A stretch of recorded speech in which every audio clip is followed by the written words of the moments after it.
shorty, what your name is? Do you have a man? Who you came with? Nobody thinks John's voice is a little deeper than it usually is. Is that like the mic setting? Or... That's why I can't stand this nigga. I'm sorry, bro. Oh, bro. Well, now listening to the smooth sound of the Street Academy podcast. Everything. Street Academy. I think it's really cute the way you matched your shirt with your wall art. Sweets.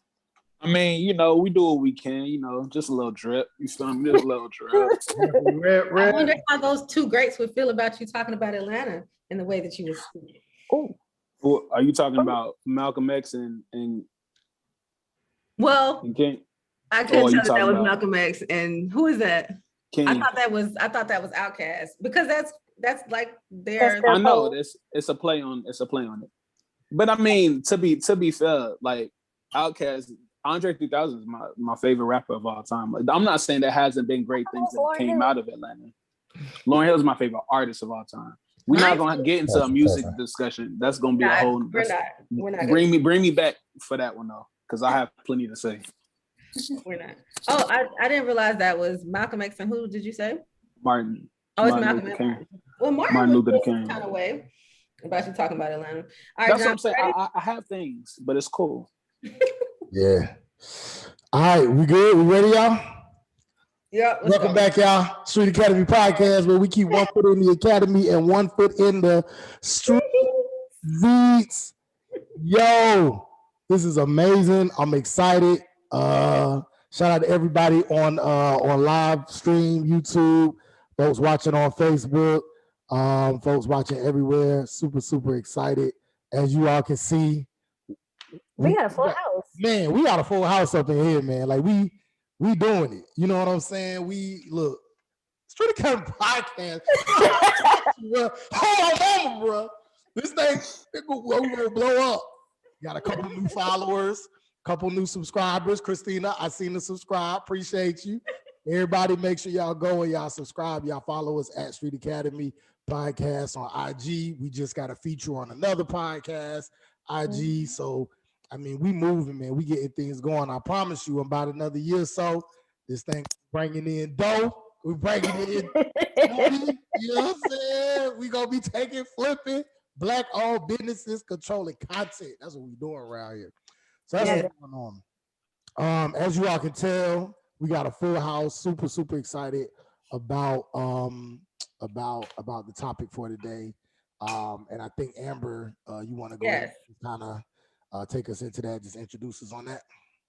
So I'm going to give us the rundown of what we're going to happen today. So now in season 2 of Street Academy podcast, we are a pinch more organized than we were before. And so we are now in segments. So we start off our podcast this time with check-ins. We're going to skip past that and allow our guest co-hosts to introduce themselves. So we're going to start with introductions. Then we're going to go to a segment called Off the Georgia Dome, where everyone will give their quick thoughts about our topic for the day. And this time, since last week, we already, from the standard co-hosts, you already heard what our quick thoughts were about the topic, which is what does it mean to be Black? We're going to give that moment to our co-host today, our guest co-host, so that they can say what do they quickly think about what does it mean to be Black. Then we'll just go right into conversation, and then we're going to close with a segment that we call the takeout boxes, which we will share what our main takeaways are. So we're ready to get started. I just want to allow our co-hosts to introduce themselves. We can go with Christina, then Kunle, then Elizabeth. What's up, everybody? Good morning. I am Christina. Born and raised in Albuquerque, New Mexico. I have to preface it. It's New Mexico, the state, not Mexico, the country, because everybody always gets that confused. I am half Black, half Mexican. I identify as Black. My experiences growing up in New Mexico, very Black. So I'm looking forward to sharing more of that. Thank you, Christina. I am Kunle Owolabi, Nigerian royalty, the plantain poppy, originally from Chicago, Illinois, Nigerian by heritage. identify as Nigerian, and that is me. Thank you. Welcome. Good morning, everyone. My name is Elizabeth. I was born and kind of raised in Ethiopia. I moved when I was 6, and I spent the rest of my childhood in Cambridge, Massachusetts. And I identify as Ethiopian. And yeah, Ethiopian. Thank you. Welcome, co-hosts, everybody out there in internet land. Just clap it up for our co-hosts, our co-guest panelists. One thing that we didn't do, Jackie and John, last week is talk about what our individual heritage is. And so I'll start and then I'll let you all say that, because that's relevant for this conversation, because we're talking about what does it mean to be Black and what are all the types of Black and how our different perspectives can be shaped by our own individual heritages. Right. So I am Black American on both sides. Mom and dad are both Black American from the South. Families are from Georgia and from Alabama. Okay, I guess I'll come in. My name is Jonathan Grant. I'm originally from Jacksonville, Florida. All my people from the South. I want to say my cousin did like a whole genealogy and found out the first back he was able to go on my mother's side was our earlier ancestors was dropped off at this huge not plantation, but it was like a huge like slave port. I think it was in Charleston, South Carolina or whatever, was like the biggest one at that time. And so he was able to trace our lineage on my mother's side back to that port. So I don't know where I'm from past that, but we was all South Carolina, Georgia, and Florida, all there. Wow. I am Afro-Caribbean. That's how I identify culturally. My parents are both Caribbean, but my mom, and as far back as her family goes, interestingly, they are Black American because they are from an island that is colonized and currently occupied by the United States of America. And the history of that island is that it switched hands as far as governments, but she's from the US Virgin Islands. My dad is from the British Virgin Islands. So technically I'm Black American and British, like I guess politically. I mean, I know it's like politically or like citizenship. Wait, I didn't catch that earlier. So your dad is from the British Virgin Islands and your mom is from the US Virgin Islands. Right. What do they call themselves there? Virgin Islanders. Virgin Islanders. Mm-hmm. Okay. So both islands call themselves Virgin Islanders? Mm-hmm. Interesting. Okay. Yeah, because there are separate islands too. So someone from St. Thomas would call themselves like a St. Thomian. Oh, St. Thomian. I didn't know that. I didn't know that. Today years old. Okay. Oh, and I forgot to say my identity, but I identify as Black, African American, and I identify as African as well. I identify as Black and more Black. I also identify as Black. All right, well, let's get into this conversation. That I'm still kind of like I just with the U.S. and the British Virgin Islands, just not even recognizing how that stuff connects. I'm still kind of like complicated. I really need a geography lesson and just study. I actually have an Africa map in my hallway, and I've just been trying to test myself. And with just like I test myself and my boyfriend, where we're just like, okay, let me just say, what are the countries that border Chad? And because I'm just trying to understand, like, okay, so like, let's think about Ghana, what 4 countries or 3 countries or whatever, just because I'm like, I need to understand the geography of at least the motherland. But anywho, all right, we're gonna go right into it. Elizabeth, Kunle, and Christina, what does it mean to be Black? Off the Georgia Dome, about a minute or so apiece. Who wants to go? Ladies first. Yes, Elizabeth, Kunle, Christina. Okay, that's the order. Sorry. So, I think to be Black is to identify with your ethnic self, whether or not you have direct ties to Africa or not. I think it's very much affiliated with your skin color and how the world treats and receives you. I think from an outside perspective, I think that Blackness is very much tied to skin color and the way that society you react to how society treats you, and then culturally, I think Blackness is the collective experiences or the collective definition and accumulation of historical and ancestral kind of traditions and patterns that we maintain, that we collect, that we continue to kind of keep alive through tradition, through storytelling, and through community. And Christina, can you share what you think it is, what it means to be Black? I think honestly that Blackness cannot be identified in one thing because it's all encompassing. It is everything. I think Blackness is truly revolutionary. I think Blackness is imagination. I think Blackness is creativity. I also think Blackness is struggle, and I also think Blackness is, overcoming and resiliency and resistance. So it's really hard for me to kind of dwindle down Blackness into just like one thing because it just means everything to me. Snap, snap, snap. Nice. Well, I would love for Kunle to come back so he can share his, but whenever he comes back, we'll be able to talk through that. So then let's just jump into the conversation. So we're all coming from all these different perspectives. I want to kind of start with Christina a little bit in terms of you being biracial and you being half Mexican and half Black. What were some of the ways that you had to kind of grapple with your identity growing up? So for me personally, I think contrary to like a popular belief about people who, are biracial or like mixed race, that there's this struggle with identity. And that's not a struggle that I ever had. I think that my phenotype, the way I'm built, especially my hair when I was younger, everything about me kind of looked more or leaned more to a Blackness. And so growing up in New Mexico, there wasn't a lot of Black people, but there were enough. It was a very segregated city. And so everybody who was Black lived on one side of the city, and that's where we lived. Everything about my household growing up was Black. We grew up in the Nation of Islam, which I'm not a practicer or a follower of at this time, but it's very Black. It's very Black centered, everything about that, the philosophies. And so there was never a struggle for me personally, identity wise. Mexican people were not welcoming. They were not kind.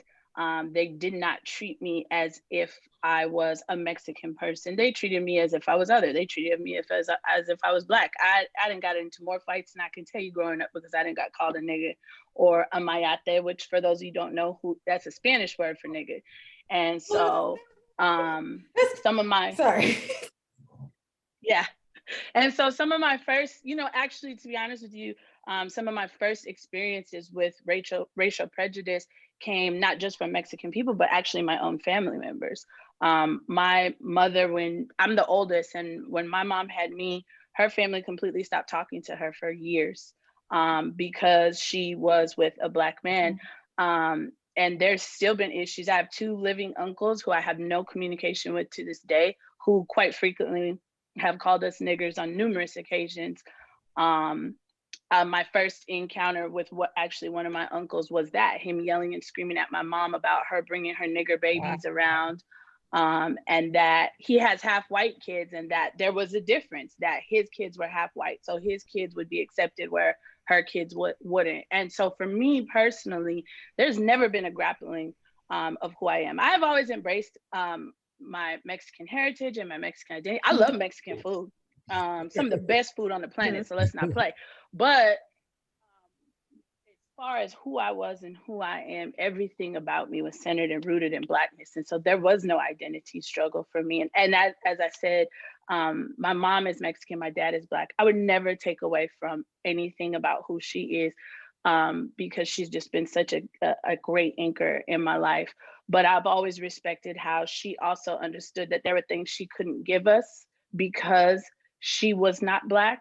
there were moments where I had to watch her kind of step away from mothering and say, you got to go and learn stuff from these women because I can't give you that. I can't understand that. And so I've always respected and appreciated about her. And so, you know, to double back around, I've never had an identity struggle in that. Wow. regard, so. Would you mind sharing what's one of the examples of one of the things that your mom said? I can't really handle this. You go talk to someone else. Yeah, so when I was growing up, as I stated earlier, physically, right, I just looked very different than all the girls. My school was predominantly Mexican. There was only about 4 or 5 Black girls. We all kind of grew up in the same neighborhood. You know, it sounds funny to say, but I'll just share this because it is relevant. I have a very large behind. I'm very curvy, and that's not what the other girls looked like. And so I remember coming home one day. My mom's not built like that. And so I remember coming home one day crying because I was getting made fun of because my bottom half. And I was really upset. And my mom was like, I want you to come, I'm going to set you up and I want you to go talk to some of the women in the neighborhood. She's like, because I can't help you through this. I can't explain to you what this feels like. And I remember very distinctly she telling me, I understand that this is because you're Black. And so she kind of just gave them off. And I got a lot of really good knowledge and a lot of self-confidence. There was obviously some things I had to work through because kids could be cruel, but that was just an example. She would do that a lot. But my mom was also really good about learning things. Like when I tell you, when I was younger, my mama could braid. My mom was the best braider in the neighborhood. And I never stayed with my hair undone. And everybody wanted to come get their hair braided from my mama. So there were things that she embraced to make sure that, you know, we kind of felt very comfortable in our Blackness. But when she knew that this was something she couldn't handle because she couldn't identify, she very much stepped away from it. And I've always appreciated and loved and respected that from her. Wow, shout out to your mama, man. Yeah, Mama Dukes is great. I love her. Wow, that I don't hear that story as often. Like, I really appreciate you sharing that because I feel like of the interracial kind of stories that I've heard, it's been with there's more oftentimes than not, there's a story of one of the parents just really not having an understanding at all of the other parents' racial background. And kind of like, I think not doing what your mom did was just to say, I know where the edges of my competencies are, and I'm okay with that. And I'm going to actually, you know, reach out and like give my daughter what she needs because I know my limits. I feel like that's so beautiful. That's such a, I feel a little seriously, and I'm just thinking about my competencies. I like that. What'd you say? I said, let's go edges of my competencies. I'm gonna write that down.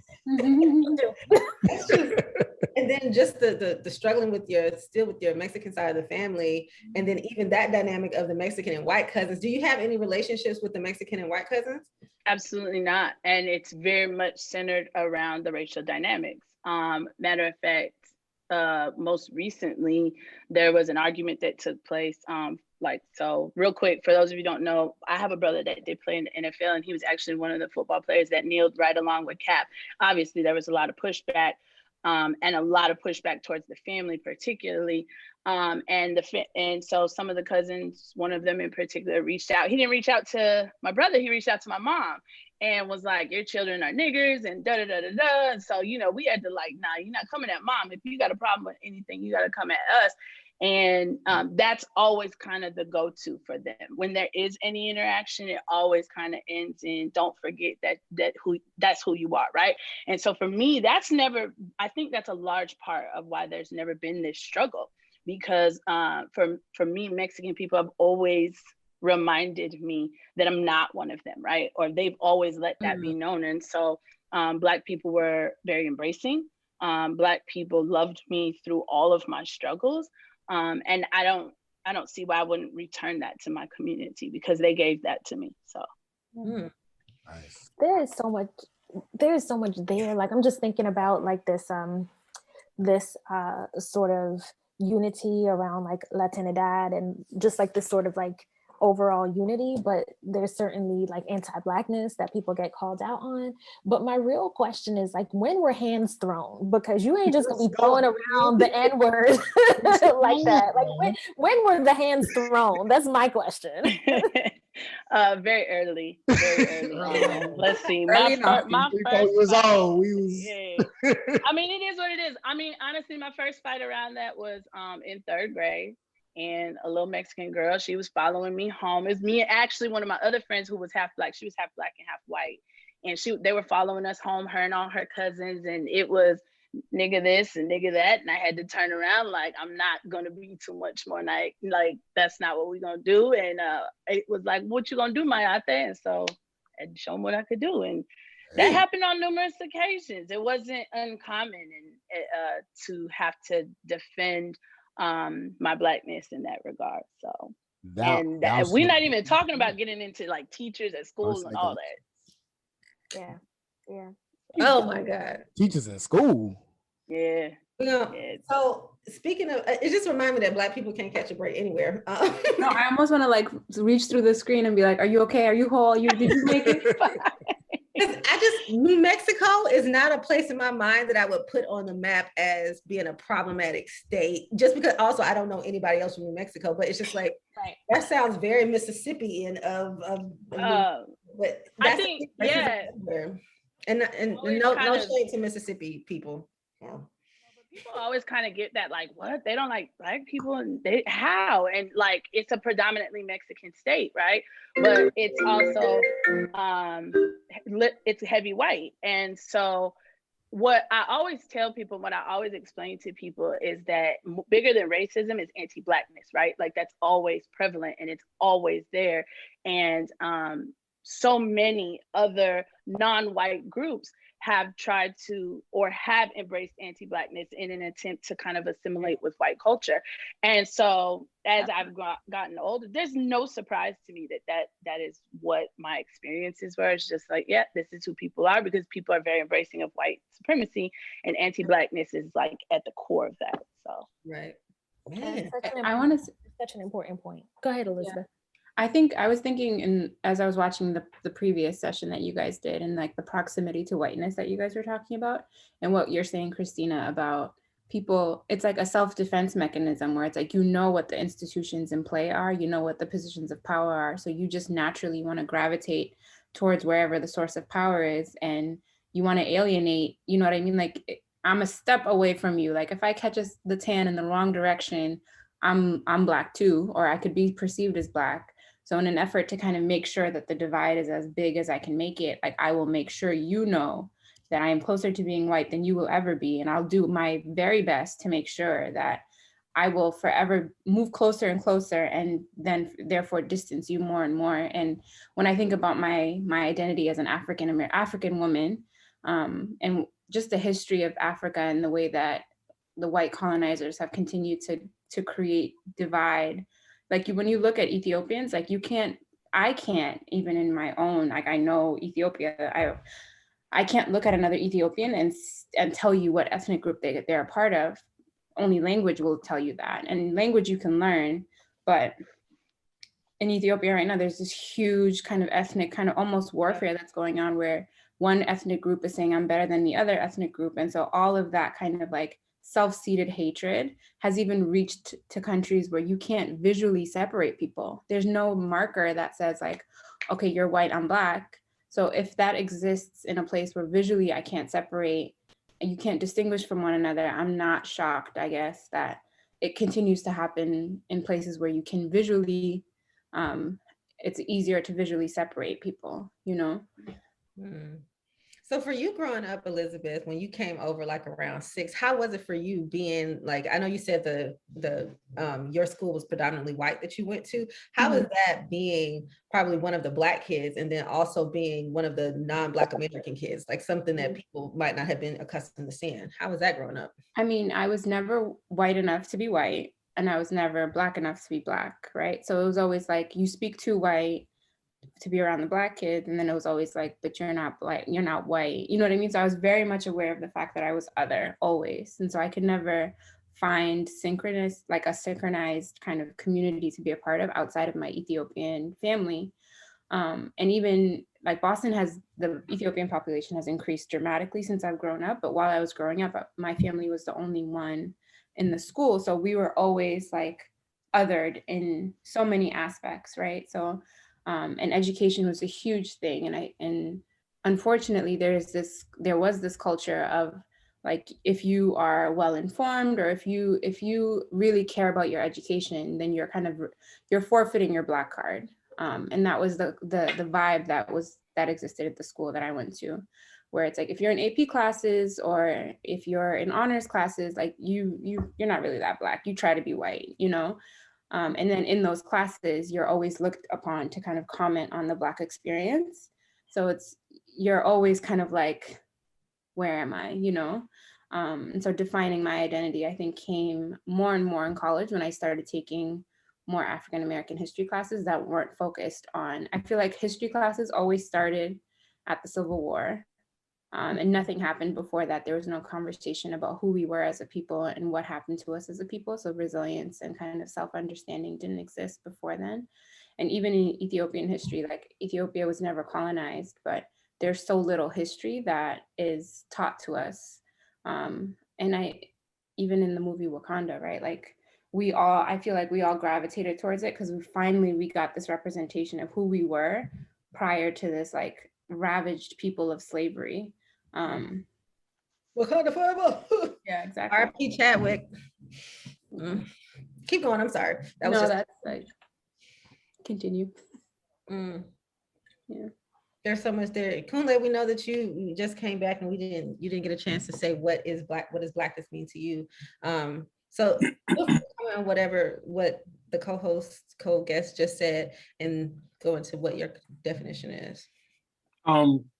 I think it's interesting for me because honestly, so my first name is Chris, and my father named me Chris because he was Catholic when he was younger, and so when you turn 14, you get named after one of the saints, and he got named after Saint Christopher.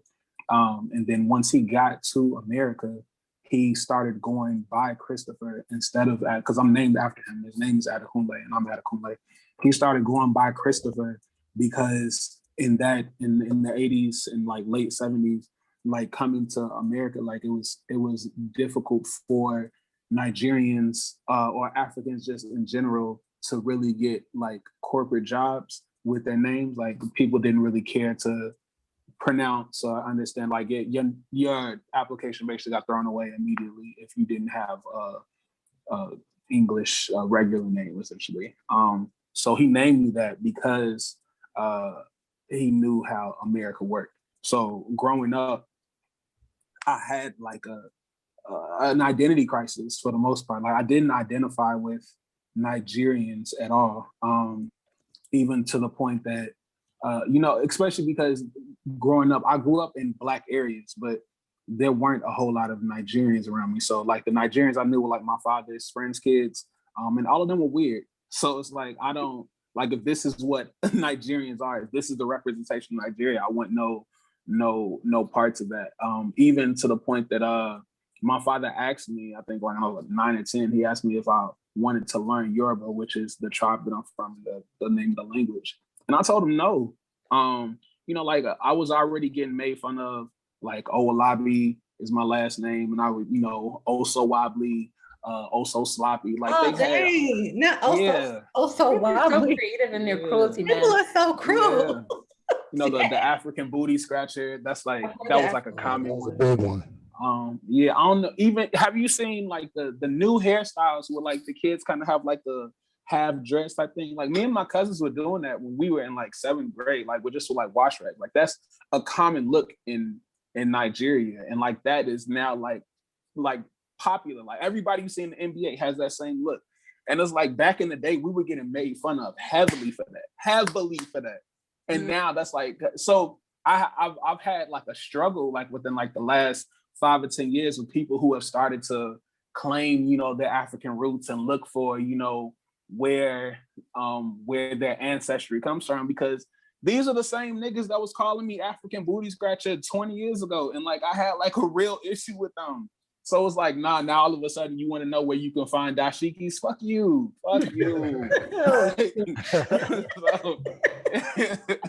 Yeah, so I mean, like that. We couldn't tell. You don't really care. I've had real issues with that. I mean, I've gotten I've gotten a little better with that over the last couple of years, but when that first hit like 5 to 7 years ago, and everybody was like, "Oh yeah, well I did my ancestry thing, and I'm like 27% Nigerian." I'm like, we are not claiming you. It's just, but yeah. I have like a weird relationship with Blackness in America, and like an understanding that I'm Nigerian and how Blackness is looked at now, even within myself. Like, because I wasn't always going by Kunle. I started going by Kunle when I was 17, and I met a group of, at Nigerian camp meeting, I met a group of Nigerians like that were the same age as me, who understood my same struggles, my same plights, and they identified with it, but they still understood their culture. Like, so now I just started learning how to speak Yoruba like maybe 2 years ago. But like that's like a more current thing for me. So like in the same way that like there are people who are just now starting to accept, you know, their Blackness beyond America. Like I've just started, not just started, it's probably been like 10, 15 years, but like it hasn't always been the case for me as well. So I have a weird relationship between it all. Yeah. So I actually got kind of a two-parter to Kunle. Number one, me and Kunle go back some years, you know, doing music. I kind of stopped for a minute. He kept going, and so he's much more successful at this point than I am. Stop it. But I remember back when we was on the Twitter mixtape, when I first got introduced to you, in like the early 2000, might have been 2011, 12, something like that. Your artist name was at just Chris. So you didn't go by Kunle then. I knew you as Chris, and then later on knew you as Kunle, and I know now your artist name is Love Kunle. And so I'm interested to know in terms from so you said I started embracing your Nigerian name at 17, but artistically you were still going by just Chris. And so I'm wondering how, you know, why did you not go by Kunle then? Was it to be more accepted in hip hop? Was it for marketing purposes? I know a lot of people do that with their names so that it'll just market them better, that kind of thing. So that's my first question.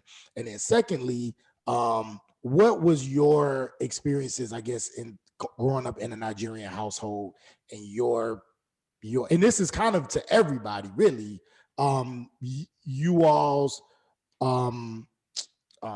I guess narratives or discussions around African Americans, right? Like, were you all kind of? I'm curious about that too. Yeah, like what was because you have some people who come from non-Black American families who kind of have an understanding, have a Pan-African point of view, and so they understand the diaspora, they understand white supremacy, you know, they understand colonization and all of that, and so they have a different narrative and a way in which they discuss Black Americans than other non-Black American families. And I've had some of my non-Black American friends say, "Oh yeah, we was definitely told to stay away from y'all lazy, y'all this, y'all that." So I would love for you to talk about that, Kunle, and then at some point, Christina and Elizabeth, maybe you could speak to that second part as well, because I don't know if y'all. Okay. Yeah, so with the music part, it was more so from a marketing perspective.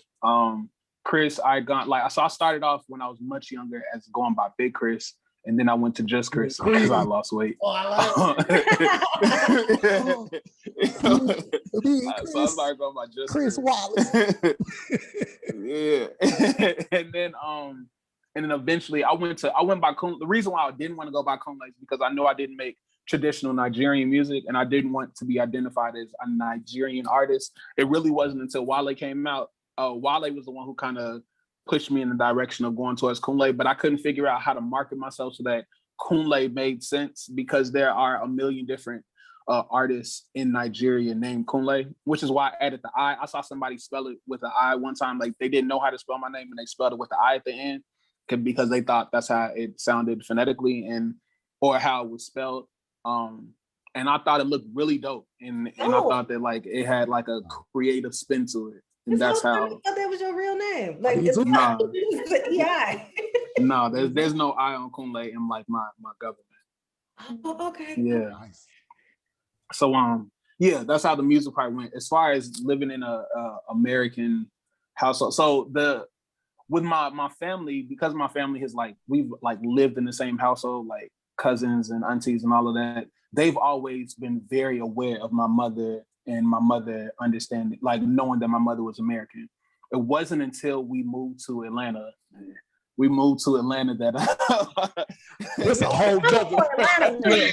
We're gonna do that episode in person. This is gonna be some bowls thrown. Hey, Atlanta is about the bowls. It's about to get ugly. About the bowls. I love that too. It wasn't until we moved to Atlanta when they started going to a Nigerian church. And that because my mother has really embraced the culture, people didn't even know that she wasn't Nigerian. Okay. So they would talk around her like they would talk around any other Nigerian and just blasting Americans. Mm-hmm. And so she would never, because my mother's a non-confrontational person, especially because, those are really my father's people. She wouldn't really say much even to my father, but she would say it to me. Because I'm from Chicago and I am very confrontational, it was nothing for me to be like, excuse me, I don't know if y'all realize my mother is American and what y'all not finna do. I'm half American, to be clear.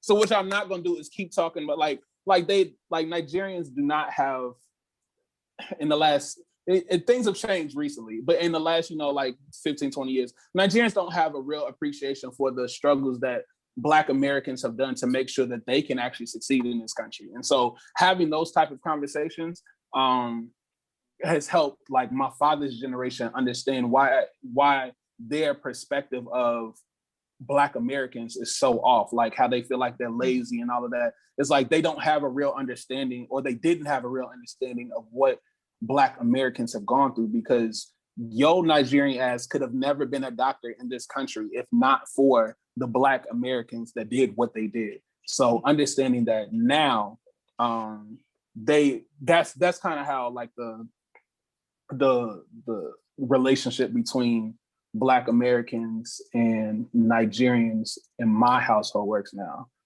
versus 20 years ago. But it's just people are a lot more aware of their surroundings. Because Nigerians will blast Americans in a quick second until you put them in check. And it reminds me a lot of what you were saying, Christina, about your experience with Mexicans, and just how we will, there's levels to it, right? It's whiteness is the ultimate goal, and everyone tries to kind of step themselves a little bit closer, and a little bit closer, and or a little bit further than, I think it's white and then African American, and then everybody else kind of just trickles in the middle.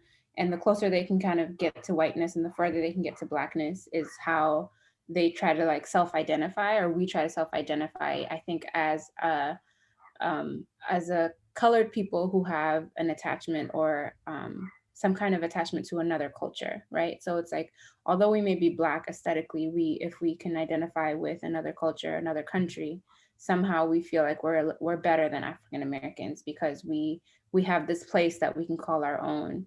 And then we also have this, we don't share the history of slavery. And so that just inherently makes us better, which is so problematic. And I think that as children, even, we can be raised to feel like we're exceptional for that reason. You might be Black, but you're not African American. So don't be out in the streets acting any which way, And so it's really sad that that's the benchmark that is kind of you have to be better than this class of people who, it's just if you forget the history, if you just completely ignore the reality, the systemic oppression that continues to this day, it's even then that's a completely flawed way of thinking.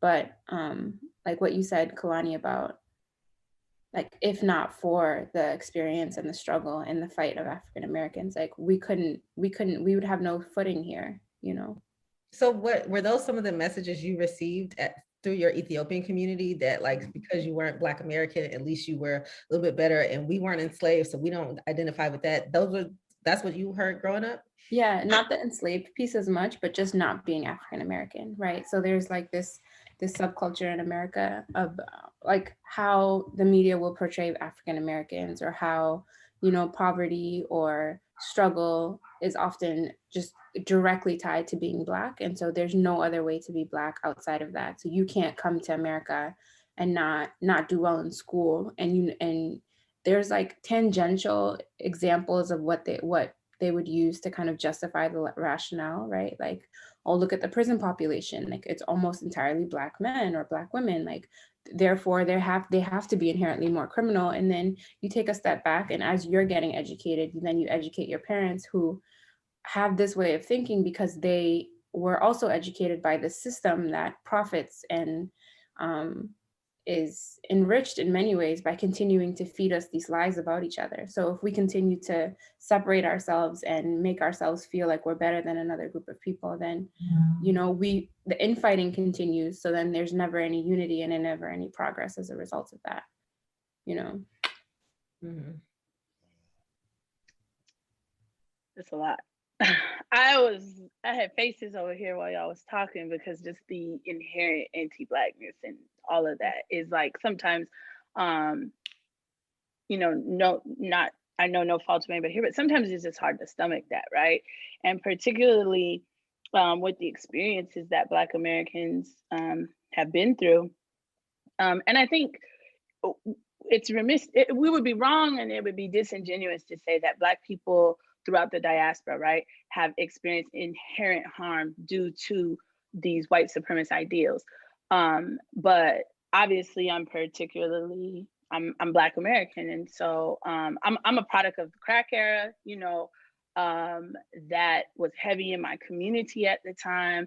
You know, I've seen countless people who have lost their lives either to the prison system or just to crack itself. And all of that, right, like comes with me. Like I bring that to the table with my Blackness, but also along like these shifting lines of reimagining the world for Black people and what does liberation really look like for Black people. And it always is just so like gut wrenching to me because I don't envision, as a Black American, I don't envision liberation for Black people without including the diaspora, right? Like that's just not a thing for me. But at the same time, like I'm so protective and so just want to hold close Black Americans because I see, I have a lot of friends who are throughout the diaspora. I've traveled to the continent, you know, only on one occasion. I've been to Mexico studying the Black experience and the way that Black people just throughout the diaspora, a lot of people just turn their nose at Black Americans is just really hard for me to stomach, right? And even here in this country, the way, like I see it even in the way we turn our nose, people throughout the rest of the country to Black Southerners, right? And it kind of like takes me back to like, so when the election was going on and like Georgia was still like in contention, right? The way people just started going on social media was blasting like, oh, look what y'all did, Georgia can't. And I was like, first of all, the voting process ain't even done and y'all coming for Black people in Georgia's necks like this, like, come on. And then the result ended up being what it was. You know, whatever anybody's, you know, if voting is your form of liberation or whether it's not, it was still just this inherent anti-Blackness and this constant display of the way we treat Black Southerners, right? Particularly, but the way we treat Black Americans and this disdain is so inherently rooted in this anti-Blackness. And for me, like I said, I grew up Black American. And so that wasn't like, we weren't having those conversations. We were those people, right? Like we were those people that were kind of walking through those struggles. I don't know, it's a lot for me to hear that. I just want to say, like, I really didn't know that there was so much anti-Blackness because until I went up to Boston and I was around more different, I guess I would say different types of Blacks, because I didn't know people had so much to say about Black Americans because I'm born and raised in Atlanta. And so many of us are Black Americans. So many of the people in my school, I went to a Black school. I just didn't know that there was so much of that. And I was really disheartened to hear and to to hear about the anti-Blackness from other Black people, from Caribbean folks, Africans would say about Black Americans. I was just like, wow, this is really disheartening. And so to something that you said, Kunle, and I would be really curious to hear what both Elizabeth and Kunle have to say about this, you know, Black people wanting to pursue their heritage beyond the slave ship, right? So even John saying that the earliest they can go is South Carolina. And there is this movement towards Black people, Black Americans trying to find their roots. What do you all feel about how like Black Americans are trying to just identify? Because I feel like in different ways, they are trying to bring out those dashikis. They are trying to do whatever they can to just bring that connection. I remember reading an article where they were like, Black people wearing, like Black Americans wearing dashikis is appropriation. And I was like, what? This is crazy to me. But at the same time, I understood what they were saying because it's just like the patterns come from a specific tribe and you need to have done the research. But then it's just like how much research you got to do to try to have to just try to like satiate that small desire to feel connection to the motherland, you know? But I'm curious, like, how do you all feel about Black people trying to connect back to Africa, connect back to their roots, and then the concept of being more African or being more Black than somebody else, because you all are more from the motherland. And it's just like, do you feel more African? Do you feel like you get to give permission to Black people to actually hold in their African culture? What were you gonna say, John? I was just gonna come in. I know this is the one where we let the guests talk more, so I'm gonna just say this real quick. I'm so glad you asked that question because me and a friend of mine who's Nigerian, Kunle, by the way, we were in a conversation with some other people, and he said something about, well, I'm the only real African in this group. And I got offended, right? Because I'm like, well, I feel like I'm African, but I mean, I am African American. And we had a whole conversation. I didn't hold it against him, but I later on told him like I had a slight tinge because he knows, you know, we've been friends for a long time, so he knows how I feel. And so when he said, well, I'm the only real African, and I remember visiting Tanzania one time, and it was this white woman who she was from South Africa. She was Afrikaan, and she said, well, I remember she made some comment about to the Black Americans in the group that she was more African than all of us. And I remember I was really upset with her because she was white. And this is my homeboy. So I'm like, you know, I still got love for you, but you a white woman. You ain't got, and I remember checking her. And at best a colonizer. Right. You know what I'm saying? Or at worst. So you don't tell me you more African than me just because you're from Africa. Came over here and kidnapped damn Sarah Bartman and took her to Europe and traced her all around France. Don't play with me. Don't play with me. You understand what I'm saying? Don't tell me you're more African than me just because your people got here in the early part of the 20th century and my people was here long before. You know what I'm saying? Anyway, I say that to say, because I don't want to take up too much time. I'm glad you asked that question because I kind of I get a twinge when I hear people say that, and then it takes me like 2 seconds to be like, you know what?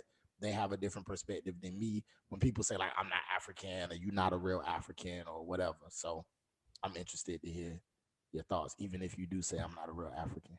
Yeah, I just want to hear what's your actual perspective, not just because you own this podcast. I think it's multi-layered. I think on one hand, they've made it a competition so that we continue to fight each other instead of identifying within ourselves the things that feel natural to us, right? Like, you know, so you can see someone and say like, oh, you know, your facial features resemble someone from Ghana. Your facial features resemble someone from Northern Ethiopia, Southern Ethiopia. Like those are the things that I think would build community if we could just help cultivate a sense of like unity. And on the other hand, I think even I had purchased a few dashikis and I haven't like Ethiopian, like there's no dashikis in the Ethiopian like clothing realm.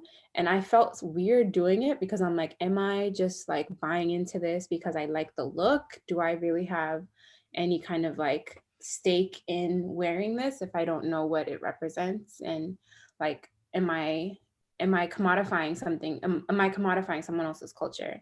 And I think it's a fine line of appreciating it versus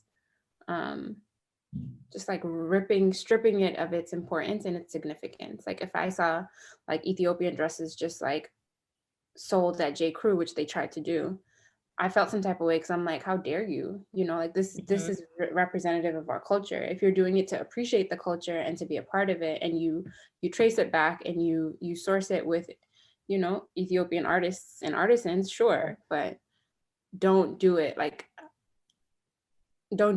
to sell it at J. Crew. No. And either way, it would feel weird to see a Becky walking around in a dashiki. I don't care how much she appreciates. Say that. It just feels weird. It just feels weird. But yeah. Mr. Silent over there. Okay. I have toxic. Yeah.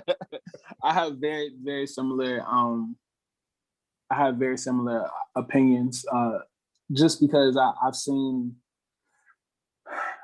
so like Beyonce got a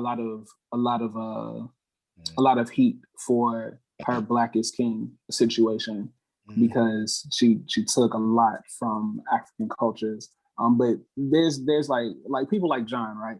So people like John, I feel like they have an appreciation for Africa and they want to learn about Africa because they realize, like, how do I say this? So like okay, so like John was saying, like he doesn't know like where his people come from past a certain length, right? So he's just like looking at Africa in general. Like, I know I'm from here. I don't know exactly where I'm from. I know I'm from. He has an appreciation for African culture in general. Those people I appreciate. Those people, you want to wear dashiki, you want to wear ankara, whatever you want to wear, cool, because you have an appreciation for the culture. Then there's other people, because Africa is hot right now. It's a hot topic.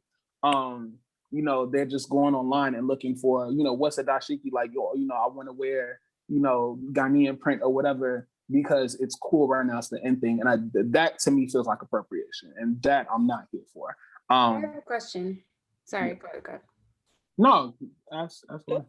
So I wonder, like, if we as Africans, like, how much can we be gatekeepers of something we were born into, and we have the privilege of knowing that we were born there, and like our African American brothers and sisters, like, were they? It was just like a question of geography, no? Like, just the same way that Black Americans, like, I feel when we come here, more or less, right? Like, with minus the kind of bullying that some of us might have experienced for not being American enough.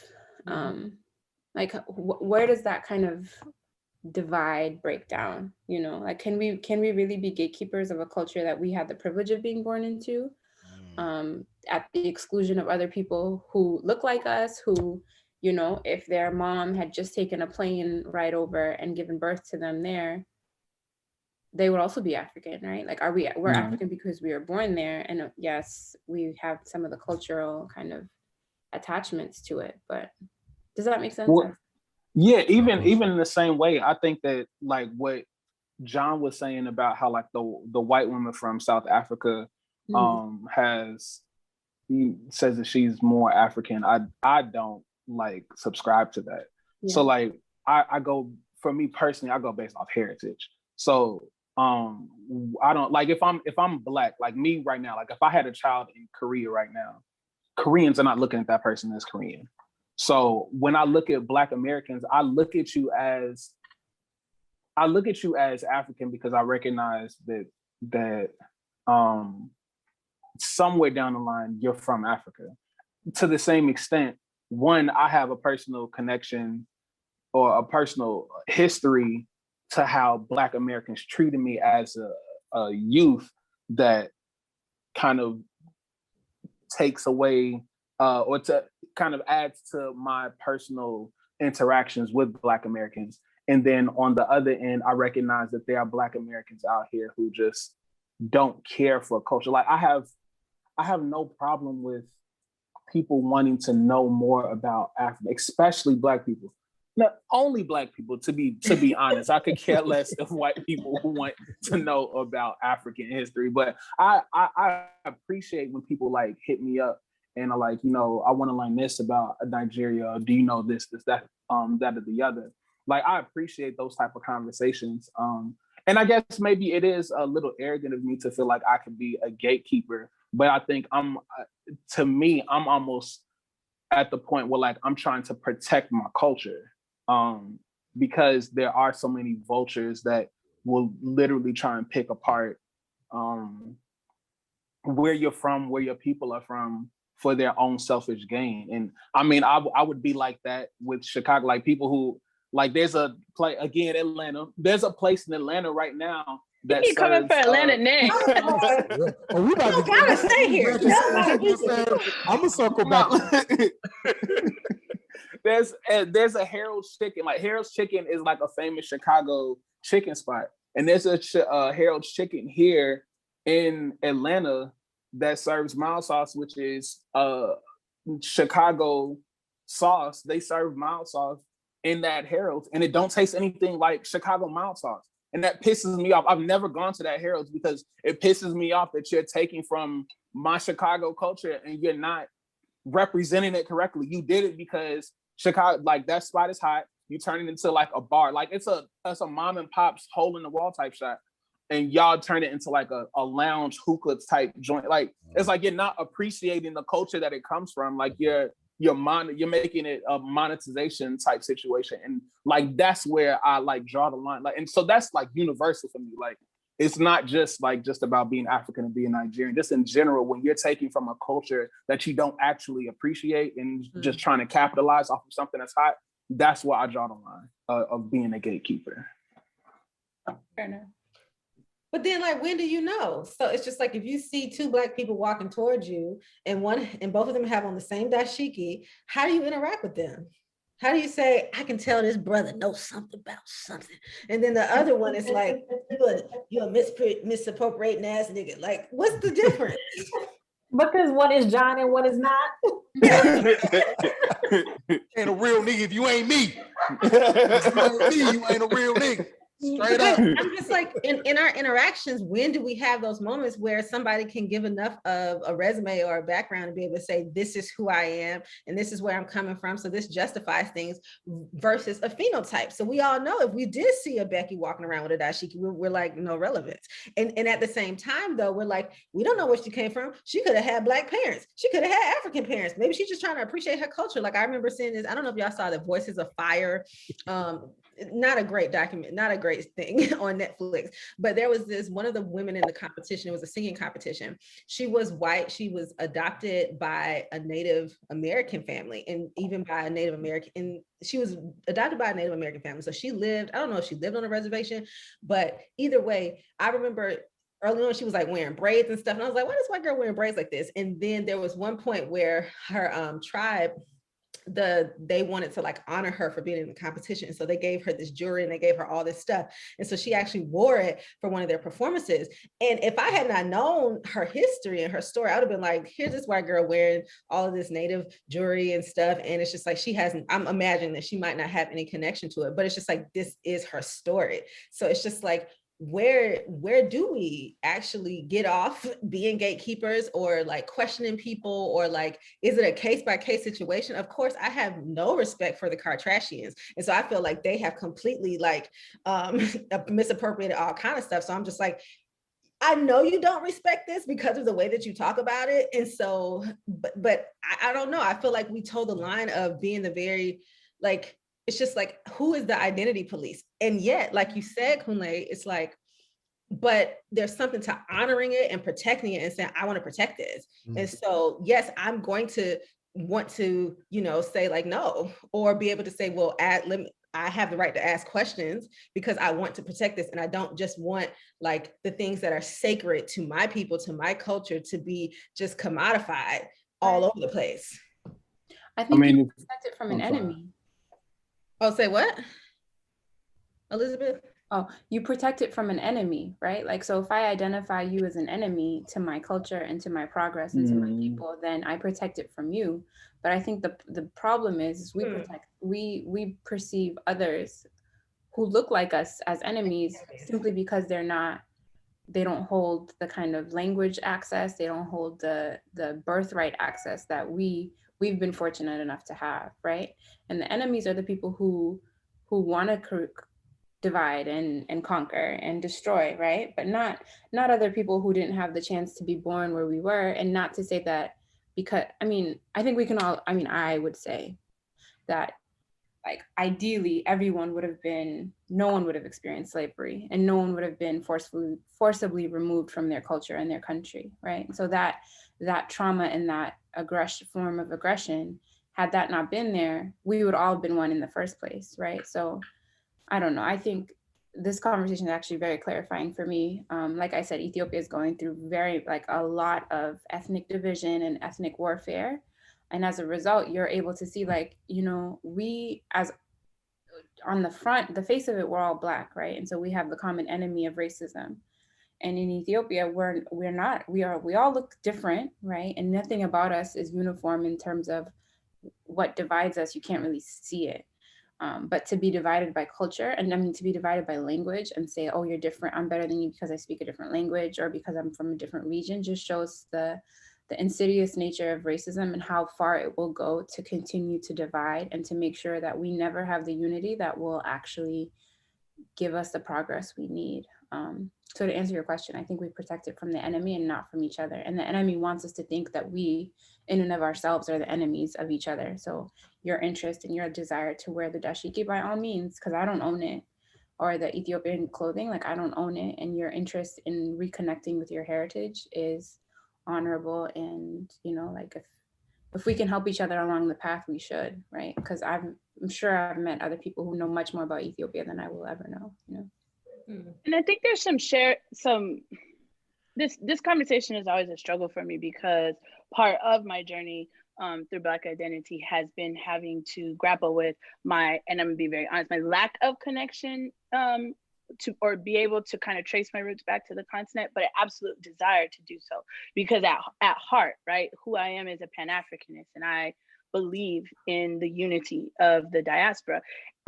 But it's also always a struggle. Like, there's so much. So to sit here and act like, and I'm not saying that this is what we're doing, but just generally speaking, to sit here and act as if the only culture that is being taken is from the continent, as if Black American culture isn't being commodified and taken and used all over the world, right?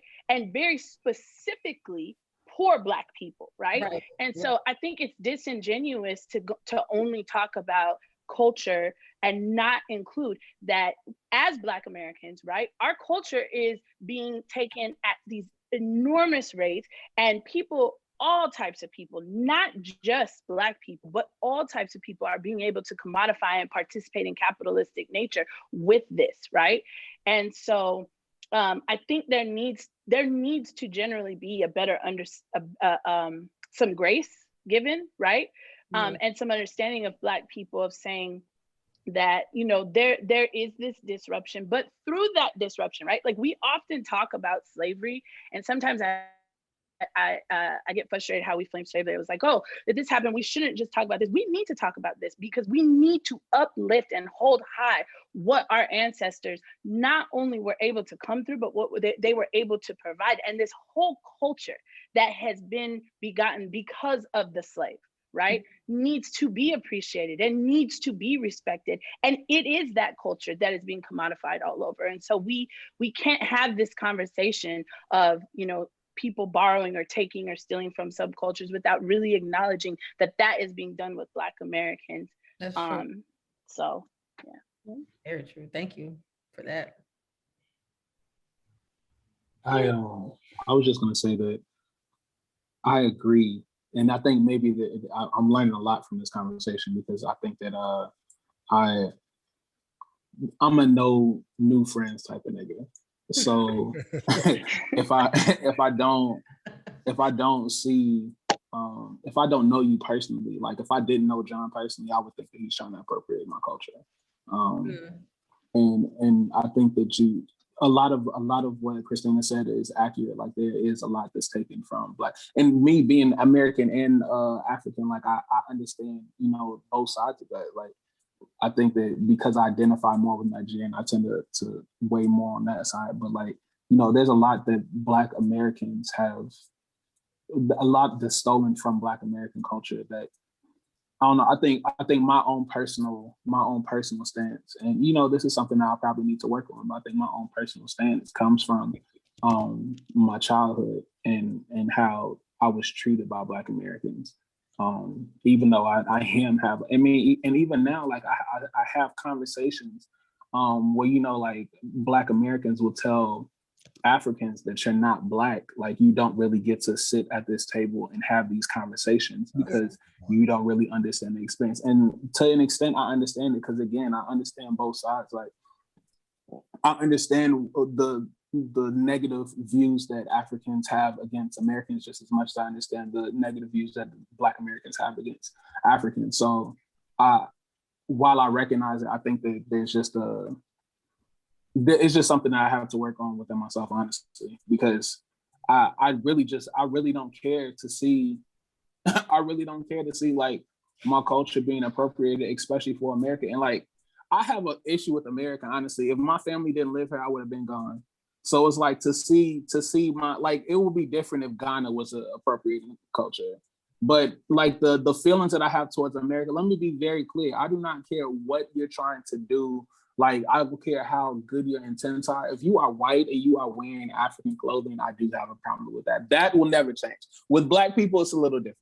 But with white people, like, I'm gonna rant. So I'm just gonna stop there. But like, cause I could go on with that. But I'm appreciative of this conversation because I'm learning a lot, like even from how I view things on my own. Okay. There was so much that we just covered, and I feel like this is part 2, and we could go up to part 15, and we were just really just getting into the conversation. There's so much. Oh my goodness. Okay, I know we're about to segue into the takeout boxes real quick, but 2 things. Okay, so this question is for Christina and for Elizabeth. Music. Elizabeth, being of Ethiopian descent, how do you feel about particularly Jamaicans, people who are considered to be Caribbean, and African Americans subscribing to the principles and the religious, some people would say religious and social ideas of His Imperial Majesty Haile Selassie? I know that that story is extremely significant to Black people, particularly people who consider pro-Black, Pan-African, whatever. And so, but at the same time, some people may argue that that's, maybe an Ethiopian person might argue that that's appropriation. I never looked at it that way because particularly in college, I was also inspired by a lot of his teachings. I was inspired by the Rastafarian movement. And so I was just curious as to that. And then Christina, being of Mexican descent, I've always wondered, do Mexicans or people who are Latinx, do they consider the Migos cultural appropriating? Because I'm like, if you think about it, the Migos, that's not Black, that's Amigos, that's them, you know what I'm saying? I was like, is that appropriation? Should we not be bumping, you know what I'm saying? I've never thought of that before in my life. Is that not true though? Is it not true though? So I really feel like to show respect to Che Guevara, to show respect to Cesar Chavez, you know what I'm saying, and J-Lo, maybe I shouldn't be bumping the me. I'm about to get up. No, he did not. Never. J-Lo. Queen of appropriating Black culture. We have to put J-Lo in there.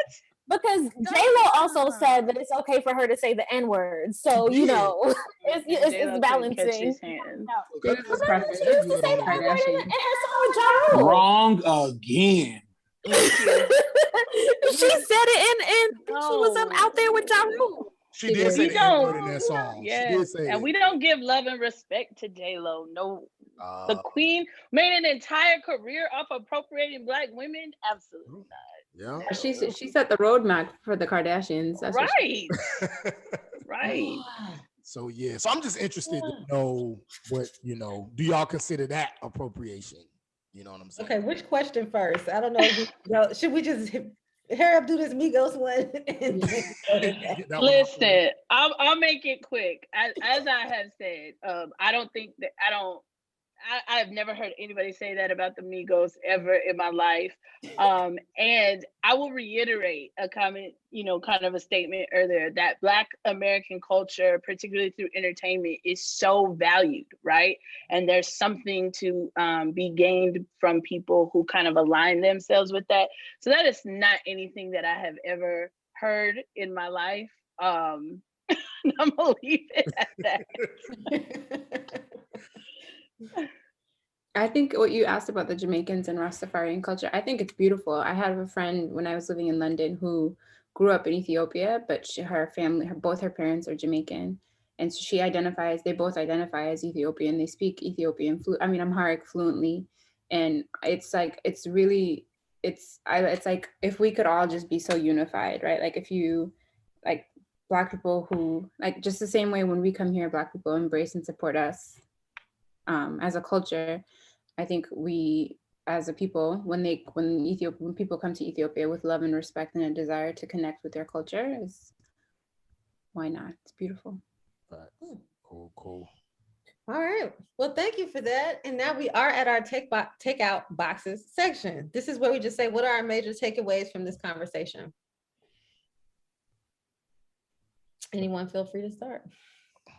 There's so much. I'm still kind of stuck on like the idea of commodity and economic, like financial, like the financial exchange that comes along with culture and cultural appropriation. Yeah, like it just, yeah, I guess I'm thinking not only when it comes to dashikis and other expressions of culture, but I'm also thinking about who gets to claim reparations, and how talk about that, and how so much of identity just becomes exchanged in like a capitalistic market, and like who gets to claim it and who doesn't, like who gets legitimacy based on like this economic measure. And I was trying to look up, there's this concept by super deep thinker Orlando Patterson, called, like the concept is called natal alienation. And the idea is that Black folks, when we were forcibly moved from Africa, we experienced natal alienation, which is like natal in terms of like, wow, I love that. What is natal? Like that's like the birth, yeah. Birth, yeah. So we experienced like a natal alienation, being separated and disconnected from our homeland, our culture, our people, just like anything that is bestowed upon you in birth, like we were disconnected from. But there's a part to this concept of natal alienation that also has to do with commodity. It's like once you've experienced that separation, like commodification, like the door to commodification is opened. So it's just making me think about how commodity and economics and capitalism all kind of influence who gets to claim, who gets to claim certain identities. So I'm just thinking about that a lot. And also thinking about like the complexity of gatekeeping, because gatekeeping, I think, pushes back against commodity and capitalism in a certain way, and it's important, but it's also complicated because who gets to gatekeep and who gets to come in the door and all that stuff. Sorry to make it more academic than street. No, that's what we're here for. That's really good. That's fine. I need to look up some words. Need a dictionary. Goodbye, John.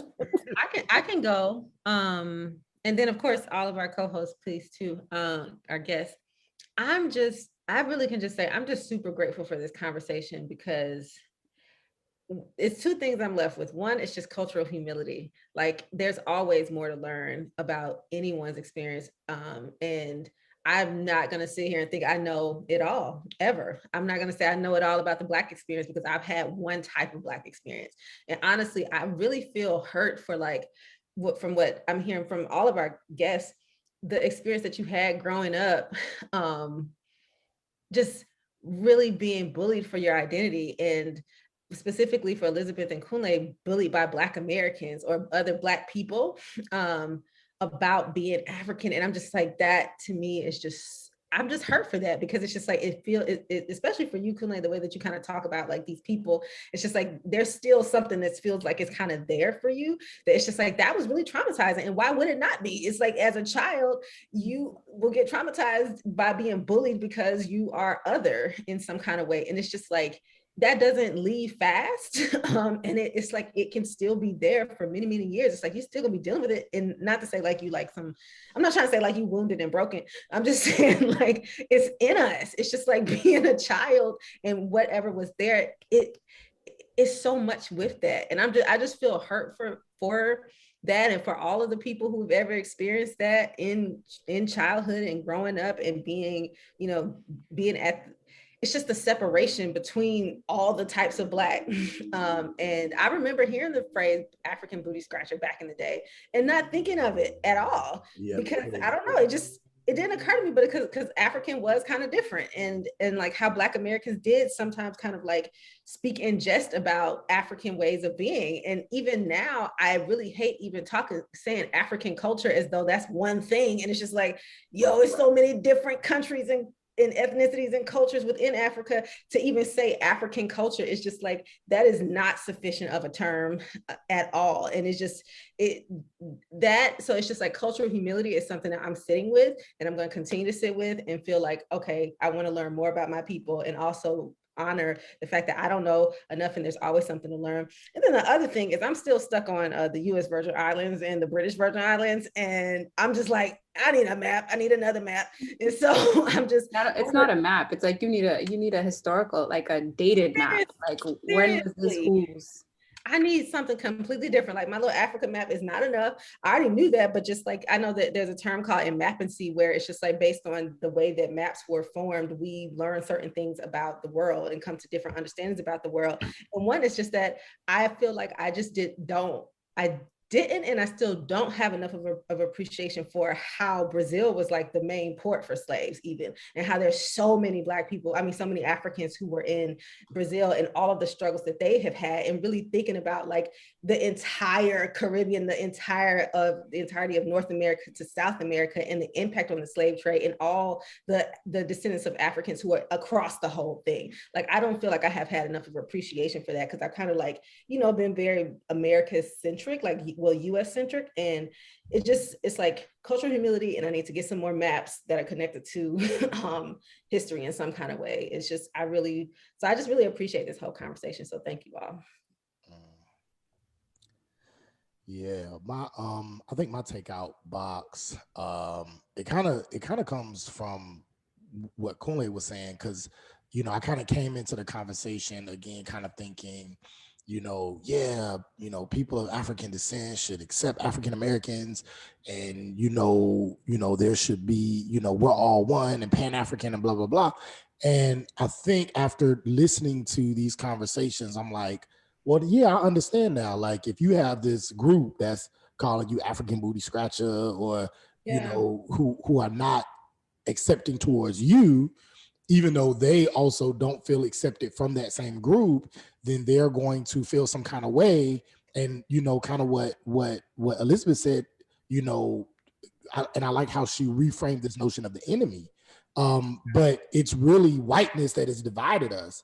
And I can understand now what Kunle was kind of saying, not only from an international perspective, but even from a regional perspective.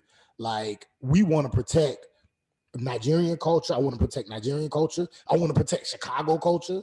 You know what I'm saying? So all of us are trying to protect all of this stuff from each other, when it wasn't each other that exploited it. You know what I'm saying? This is stuff that we've been taught, but now we're using it to kind of like say Black Americans are like, nah, we don't want y'all, participating in trap music, or, well, hip hop is really Black American. And then, certain African cultures may say, well, dashikis are us, and that's African and that's not African American, or whatever. And it's like, I get it now. Like, I shouldn't be so quick to cast out, a person of Caribbean descent or of African descent if they're not as quick to accept me, because you know, they are just trying to protect things that have been taken and exploited and eradicated, you know, and unearthed from their culture and used against them or commodified in a way that has not, you know, reproduced, you know, positivity and reproduced advancement in, you know, among their own people. You know what I'm saying? And so I get that now. You know what I'm saying? Like, I understand that now. And I wish we would have had time to even go into that regional part, because the way Christina talked about, like, even understanding, you know, not just, you know, the look of how Black Americans in general are viewed, but particularly those from the South, right? Yeah. The slower ones, the ones that are, you You on know, the slow? huh? and we gonna do a whole nother but I think that, and I know we joke about it, but I think that's really interesting, right? Because yeah, you do have, and then even among the Southerners, the urban Southerners versus the rural Southerners. So somebody from Atlanta versus somebody from like Albany, you know what I'm saying? Or like Huntsville, or, you know, people from, someone from Huntsville, someone from Mobile or something. So it's just so many like nuances and subsects of our own culture that I think sometimes, you know, there is this intraracial tension that, you know, that we have to, you know, find ways to kind of pick apart and figure out, why does this exist, and have even more of these conversations, because it's so much deeper than just Black American, non-Black Americans. You know what I'm saying? We can go on for another 2-3 hours, you know, talking about this thing. So, but I think that was definitely the thing I took away, is I need to be more patient with my non-Black American brothers and sisters, because for many of them, it's not an affront on me. It's really just a protection of who they are and where they're from. And so that was my takeaway for sure. I'll piggyback off of that, because I think I have similar sentiments. There's definitely a continued and renewed gain and appreciation for the diaspora through this conversation. And I think the thing that also is sitting with me is that, you know, we're kind of going around and like naming these harms that have been done to Black people throughout the diaspora, and really need to name that this is white supremacy, right? That has created these divides. And so what does reimagining these relationships, right? And building community, not just here, but throughout the diaspora kind of look like? And so that's gonna sit with me. For me, I'm reminded of something. I have a public health background, and something that we often spoke about and was Black maternal mortality rates. And when I was pregnant with my daughters, it just really struck home that the experience of racism in this country has measurable impacts on a woman's likelihood of delivering a full-term healthy baby. And so when we think about, when I think about myself and my identity, like, I can say that I'm Ethiopian, but the experience of racism in this country has unified me with my African American sisters in this experience. It just takes one generation of living in this country for our bodies to deteriorate enough to have a different childbearing experience than white women in this country. So I think there's an undeniable reality that racism impacts all of us, whether or not we're one generation removed from Africa or many generations removed from Africa. And so if we continue to kind of name our enemy and collide against that enemy instead of each other, I think that's really the only way forward. Yeah, I agree. I think that the biggest thing that I've taken away from this is that the common enemy is white supremacy. You know, I still have to work within myself, because, like I said, I'm protective of everything. I'm protective of my mother against my father. Like, I'm protective of everybody. Like, I'm a protective person. So I think that it takes some understanding, and just understanding in how both cultures that I'm comprised of work, But yeah, I really did appreciate this conversation, because honestly, I've taken away a lot more than I thought I would have. I thought I was going to give a lot, I didn't realize how much I was going to take away from it. Because it's true. Like, and I honestly hope that I can identify and adapt the way that Elizabeth thinks. Just on like this, who is the enemy, essentially? Because I love Black people. And even though, Caribbeans, I might joke around, hey, it's Africa versus everybody, or it's, West Africans versus Africans, West Indians versus Africans, whatever the case may be. Like, I might joke around a lot, but in general, I really do love Black people. And I think that if I'm honest about that, then I need to start showing more understanding to the plights of different sections of people. Into it. I really appreciated your vulnerability and your honesty about growing up. I think both you and Christina in sharing that, the kind of trauma that is experienced in that. Yeah. So thank you for sharing that, and thank you guys for having us on. I think this was really good conversation. Thank you. Thank you all for coming. Thank you all for coming. This has really enlightened me in so many ways. And as Christina was saying, and as Christina said, and as I feel like Elizabeth gave the language to us, like, who is the enemy? The common enemy is Black. This is not about Black on Black nothing. This is, we know who the enemy actually is, and it is white supremacy culture, systemic racism, all of that. And any behavior that comes from Black people against other Black people is because of that. More than likely, 9 times out of 9, more than likely. And so I do feel like that's so important. And because one thing Kunle said is, I love Black people. We love Black people. We all love Black people. That's the point. This is about Black love. This is about Black love. So thank you all for coming. John, do you want to close us out? Man, this was phenomenal. I'm just so blessed. Just want to make sure our hearts and minds are clear. All hearts and minds are clear. Everybody good? Cool. Yo, it's been another episode of Street Academy Podcast, where we keep one foot in the academy and one foot in the street. Zeets, I want to give each of the guests an opportunity to give their handles, talk about what you're doing, what you got going on, websites, projects, whatever. This is your time to go ahead and talk about that. So we can go to Christina, Kunle, and then Elizabeth. And then we'll go ahead and close out. All right, y'all. So my handle on Twitter, Instagram is Tina Foster, TEENA Foster. And I'm working on a lot of different things, so that'll be popping up soon. So I'll just wait to kind of highlight that when it comes. So yeah. What do you do, Christina? I didn't get that. So I'm actually an educator.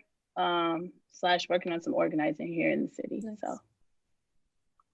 And momming it up. So so yeah, your boy Plantain Poppy. My handle is Love Kunle. I don't really care too much about my personal page. My business page is Free Dope Creative. As most of you know, Free Dope Creative is a platform for Black businesses and Black creatives. And so we have just launched a new project called the Greenwood Exchange, which will be essentially a Black marketplace for Black brands, Black consumers, Black businesses, Black products, Black services. So yeah, I'm very excited about that. We're still working on funding, but we just started that project last month. So yeah, follow us for updates and all of that. On the personal side, I make music. I'm working on my next album called Introversion. And that is me. Oh, and I'm also married to Jackie. So, working on being a better husband every day. That good stuff. The Black love. Love it. So I am a mom full-time, but I am also a writer. You can find my writing at elizabethasefa.com. My last name is spelled ASEFA. And my Instagram handle is probably somewhere on my website. I don't know it by heart, but my website, that's elizabethasefa.com. Yeah. Nice. And Cooley, I just want to say I've been wearing the hoodie Me too. just like around. And folks been asking. They was like, "Yo, what is that? Like, what do those dates mean?" Yeah. I had to remember, I was like, I know one of them was like Tulsa, and then one of them was something like that. So anyway, I just want to let you know the streets is talking. They ready. You know what I'm saying? The hood ready for the release, baby. Facts. My name is Appreciate y'all. You can find me at J Paul Grant, Instagram, www.jpaulgrant.com, my website, and Facebook, JAY space P space GE for Facebook, and yeah, that's what I am. My name is Amber Camila. I'm not active for real on social media, but if you would like, it's at Amber Camila on Instagram. But the project that I am starting that I really do, that is going to come, I've been working on it for a while, is Relearn Anything. It used to be Relearn Everything, but it's at Relearn Anything on Instagram. Do follow it. There will be something there soon. And I am at Jacket Demission on all of the things. Excellent. All right. Well, it's been another episode, y'all. Street Academy Podcast. Thank y'all for joining us. Follow us at Street Academy Podcast. It's spelled the way that you would think it would be spelled. We love y'all. Peace out. Bye. Peace out. 8 down. Oh, I want to play my song. No, got their feet upon the neck of the haters, the game and the devil like came in.